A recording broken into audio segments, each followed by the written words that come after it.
Ada yang ketiga, yang terakhir, ulama su. Dan ini Nabi SAW sebutkan, akan datang nanti satu zaman di mana umatku dipimpin oleh ulama su, ulama yang buruk. Kok ada ulama buruk, apa maksudnya? Kata Nabi SAW adalah ulama yang memanggil umat ini pada kesesatan. Mereka diberikan julukan ulama, tapi mereka ngajak orang-orang untuk berbuat hal-hal yang dikarang-karang sama dia, buat cara ibadah sendiri, nggak butuh dengan syariat. Gimana caranya nggak butuh syariat? Kita butuh Al-Quran dan Sunnah, panduan.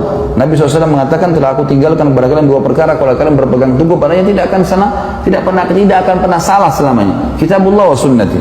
Dan kita sayangkan sekarang memang banyak orang juga. Ini satu hal yang perlu kita garis bawahi, supaya kita faham teman-teman sekalian.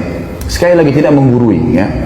Al-Quran dan Sunnah, semua sekarang sekte dalam Islam yang mengatakan saya Muslim, kemudian saya disebutkan kepada kelompok tertentu, kami juga punya Al-Quran dan Sunnah, gitu. Baik, semua orang memvonis punya Al-Quran dan Sunnah, tapi permasalahannya ada satu kalimat yang mestinya kita tempelkan dengan itu. Apa itu? Sesuai dengan pemahaman para salaf saleh. Maksudnya para sahabat. Al-Quran turun kepada para sahabat. Banyak ayat turun kepada para sahabat. Hadis-hadis Nabi SAW disebutkan di hadapan para sahabat. Berarti kalau kita kembali kepada tafsir, kita kembali kepada hadis Nabi SAW, lihat perkataan para sahabat. Itu yang penting. Kita sekarang nggak ayat Al-Quran kita vonis sendiri. Banyak orang-orang yang akhirnya menyalahkan orang lain karena masalah ayat dibaca, oh ini maksudnya begini, sudah selesai, dihakimi sama dia. Atau ini hadis begini, kemudian langsung divonis sama dia. Padahal sebenarnya tidak kembali kepada pemahaman para sahabat. Ini yang Allahu alam, yang saya tahu akhirnya membuat umat ini banyak kemana-mana pemahamannya. Dan banyak diantara mereka mengatakan, itu kan zaman sahabat. Sahabat juga bisa melakukan, kenapa kita tidak? Tentu saja sahabat melihat Nabi SAW. Apalagi Khulafaur Rasyidin, gitu kan? Buktinya Utsman bin Affan boleh buat susun Al-Quran, dan zaman Umar bin Khattab dijadikan tarawih 20 rakaat. Siapa mereka? Khulafaur Rasyidin.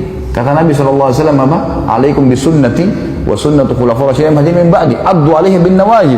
Berpegang pada sunnahku dan sunnah khulafaur rasyidin. Antum masuk khulafaur rasyidin? Kan tidak kan? Nah iya.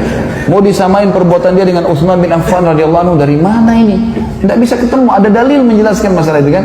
Berpegang teguh pada keduanya walaupun dengan gigi geraham kalian. Abu Bakar, Umar, Utsman, Ali yang disepakati khulafaur rasyidin, sunnah mereka yang kita ikutin, perbuatan-perbuatan mereka, contoh yang mereka lakukan, bukan kita teman-teman sekalian, gitu kan? Jadi kita harus jangan tarik, oh itu buktinya sahabat bisa buat, kita juga bisa buat. Nggak bisa.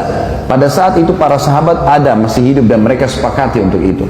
Ini yang perlu kita ketahui. Allahu a'lam.